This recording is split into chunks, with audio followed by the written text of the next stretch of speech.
Greetings, welcome back to CS195 Web Development. This is still week 8, Intro to JavaScript. Now we're going to go over the DOM. Last lesson we learned about just how to get the script tags into it and kind of what the overall concept was, the fact that it went at the end, the fact that it was kind of like a style tag.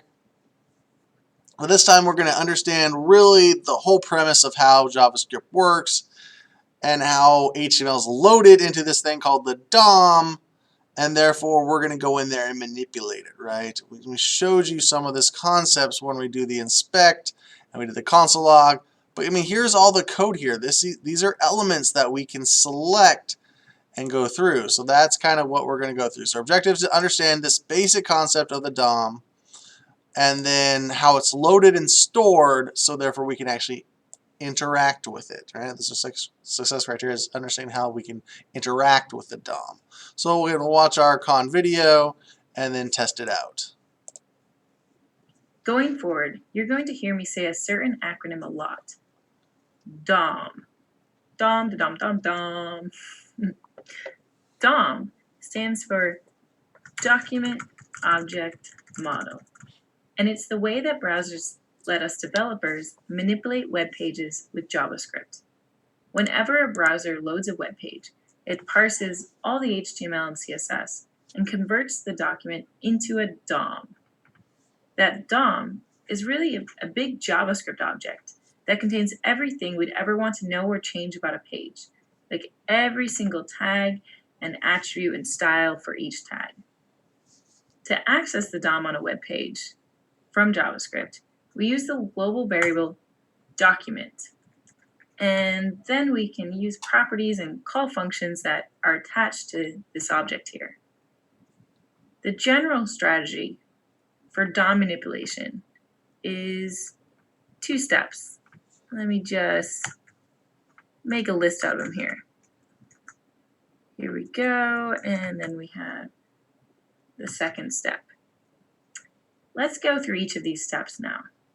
So the first step is to find the DOM node using an access method. If all we're looking for is the body tag, we can access that really easily just by saying document.body. And now the second step is to manipulate the DOM node that we found by changing its attributes, styles, inner HTML, appending new nodes to it. So if we just want to replace the contents of the whole tag, then we can use the inner HTML property. So document.body.inner HTML equals web page be gone. Ta-da! I did it. The browser is watching for changes to the document object. And as soon as it sees you change the inner HTML of document.body, it reflects it back in the actual document. Remember, the document object isn't the actual web page, but the browser tries to make it reflect the current page as much as possible. Now, there are a lot more ways to do step 1, because usually you want to find something besides just the body tag. Maybe you want to find a tag with a certain ID or all tags of a certain type. That's what we'll talk about in the DOM access methods tutorial. There's also a lot more cool stuff you can do in step 2, like changing the attributes or styles of the tags you find. We'll talk about all that in the DOM modification tutorial.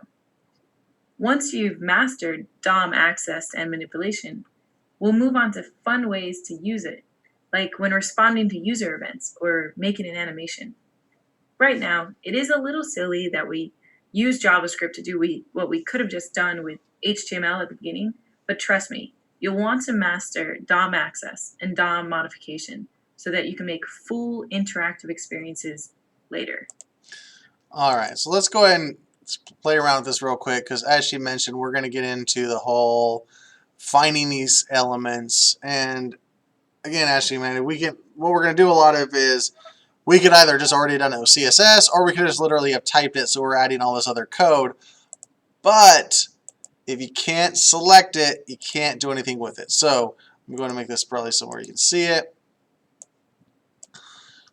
And we're just going to select the body. But you need to know that this is the most important thing. Like 99% of the time, you're going to select document. There is one other one, I believe it's window, and although I don't even think you have to use window when you're coding, but the mostly used one is document, if I spell it right, document dot, all right? And then this is where you have access to all of these. I know a lot of you aren't really into functions and all the other pieces and classes and objects, but this holds all of it. And to access a piece of it, you put a dot there.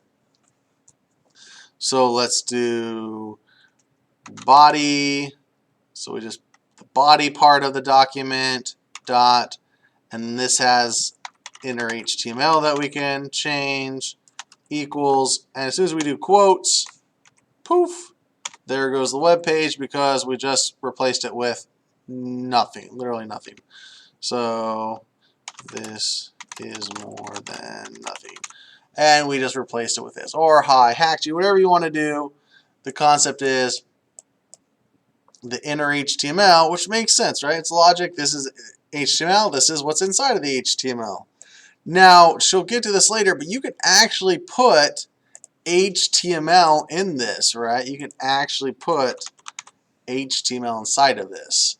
There's different things you can do. We'll get more into this. But this is some of the power of what you can do because you're going to replace the whole entire web page on a click or something. So that is how you kind of add that style. We kind of went over how you add the script. But it's all about that document dot, all right? Document dot. Now for this one, there's a con quiz because there's not really a lot that we added to this other than really kind of explaining this document concept.